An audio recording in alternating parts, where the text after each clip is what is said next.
वक्त से लड़कर जो नसीब बदल दे, इंसान वही जो अपनी तकदीर बदल दे।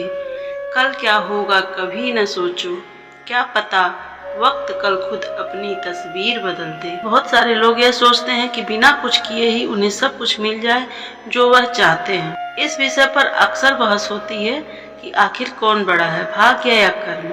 अनंत काल से यही बहस का विषय रहा है कि कर्म ज्यादा महत्वपूर्ण है या भाग्य। जब अर्जुन ने कुरुक्षेत्र में अपने स्वजनों को युद्ध के लिए अपने सामने खड़ा पाया तो उनका शरीर निस्तेज हो गया, हाथों से धनुष छूट गया, प्राणहीन मनुष्य के समान वह धरती पर गिर गए। तब भगवान श्री कृष्ण ने उन्हें गीता के कर्म ज्ञान का उपदेश दिया। भागवत गीता में भगवान श्री कृष्ण भी अर्जुन से कर्म करने की ही बात कहते हैं, अर्जुन को कर्म करने का ही उपदेश देते हैं। भगवान श्री कृष्ण कहते हैं कि हे अर्जुन, राज्य तुम्हारे भाग्य में है या नहीं है ये तो बात की बात है, परंतु युद्ध तो तुम्हें पहले लड़ना ही होगा, कर्म तो तुम्हें करना ही होगा। तुलसीदास जी ने भी श्री रामचरितमानस में कर्म की ही प्रधानता बताई है। कर्म प्रधान विश्व करि राखा, अर्थात युग तो कर्म का ही है, प्रधानता तो कर्म की ही है, कर्म किए बिना कुछ भी संभव नहीं है। साथियों, आइए मैं आपको एक प्रेरणादायक कहानी सुनाऊंगी। साथियों, भाग्य बड़ा है या कर्म बड़ा है, आपको इस कहानी के माध्यम से समझाने का प्रयास करूंगी। अगर आपको मेरी कहानी अच्छी लगती है, उससे अगर आपको कोई सीख मिलती है तो आप मेरे चैनल को जरूर सब्सक्राइब करें और अच्छे अच्छे कमेंट भी करें। एक जंगल में दोनों ओर अलग अलग राजाओं का राज्य था। उसी जंगल में एक महात्मा रहते थे जिन्हें दोनों राजा अपना गुरु मानते थे। उसी जंगल के बीचों बीच एक नदी बहती थी। अक्सर उसी नदी को लेकर दोनों राज्यों के बीच झगड़े फसाद होते रहते थे। एक बार तो बात बिगड़ते बिगड़ते युद्ध तक आ पहुंची। कोई भी राजा सुलह के लिए तैयार नहीं था, सो युद्ध तो निश्चय ही था। दोनों राजाओं ने युद्ध से पहले महात्मा का आशीर्वाद लेने की सोची और पहुंच गए जंगल की उस कुटिया में जहां महात्मा रहते थे। पहले एक राजा आया और उसने महात्मा से युद्ध में विजय का आशीर्वाद मांगा। महात्मा ने कुछ देर उस राजा को निहारा और कहा कि राजन, तुम्हारे भाग्य में जीत नहीं दिखती, आगे ईश्वर की मर्जी।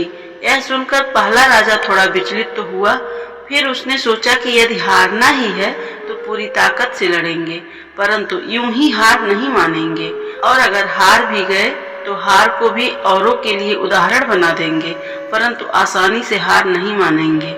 यह निश्चय कर वह वहां से चला गया। दूसरा राजा भी जीत का आशीर्वाद लेने के लिए महात्मा के पास आया, उनके पैर छुए और विजय श्री का आशीर्वाद मांगा। महात्मा ने उस राजा को भी कुछ देर निहारा और कहा कि बेटा, भाग्य तो तुम्हारे साथ ही है। यह सुनकर राजा तो खुशी से भर गया और वापस जाकर निश्चिंत हो गया, जैसे कि उसने युद्ध तो जीत ही लिया हो। अंततः युद्ध का दिन आया। दोनों सेना एक दूसरे के आमने सामने थे और युद्ध का बिगुल बज गया। युद्ध प्रारंभ हो चुका था। एक तरफ की सेना यह सोचकर लड़ रही थी कि चाहे किस्मत में हार हो, पर हम हार नहीं मानेंगे, हम अपना सर्वश्रेष्ठ कोशिश करेंगे, अपना सर्वस्व झोंक देंगे। और वहीं दूसरी तरफ की सेना एक निश्चित मानसिकता के साथ लड़ रही थी कि जीतना तो हमें ही है, तो घबराना कैसा। लड़ते लड़ते दूसरी सेना के राजा के घोड़े के पैर का नाल भी निकल गया और घोड़ा लड़खड़ाने लगा, पर राजा ने ध्यान ही नहीं दिया, क्योंकि उसके दिमाग में एक ही बात चल रहा था कि जब जीत मेरे भाग्य में ही है, फिर किस बात की चिंता। कुछ ही क्षण बाद दूसरे राजा का घोड़ा लड़खड़ा कर गिर गया, जिससे राजा भी जमीन पे गिर पड़ा और घायल हो गया और वह दुश्मनों के बीच घिर गया। पहले राज्य के सैनिकों ने उसे बंधक बना लिया और उसे अपने राजा को सौंप दिया। युद्ध का निर्णय हो चुका था। युद्ध का परिणाम बिल्कुल महात्मा के भविष्यवाणी के उलट था। निर्णय के बाद महात्मा भी वहां पहुंच गए। अब दोनों राजाओं को बड़ी जिज्ञासा थी कि आखिर भाग्य का लिखा बदल कैसे गया। दोनों ने महात्मा से प्रश्न किया कि गुरुवर, आखिर यह कैसे संभव हुआ।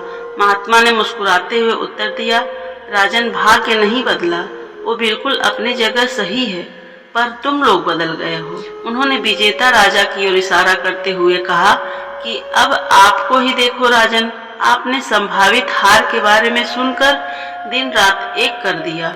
सब कुछ भूलकर आप जबरदस्त तैयारी में जुट गए, यह सोचकर कि परिणाम चाहे जो भी हो पर हार नहीं मानूंगा।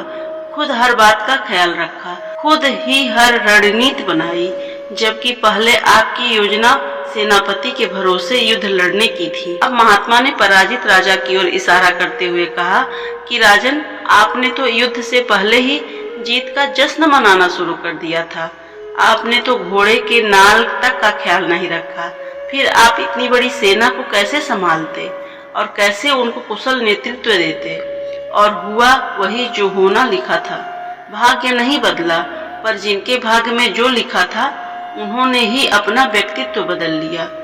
फिर बेचारा भाग्य क्या करता? साथियों, हमें इस कहानी से यह सीख मिलती है कि भाग्य उस लोहे की तरह वही खींचा चला जाता है जहाँ कर्म का चुंबक हो।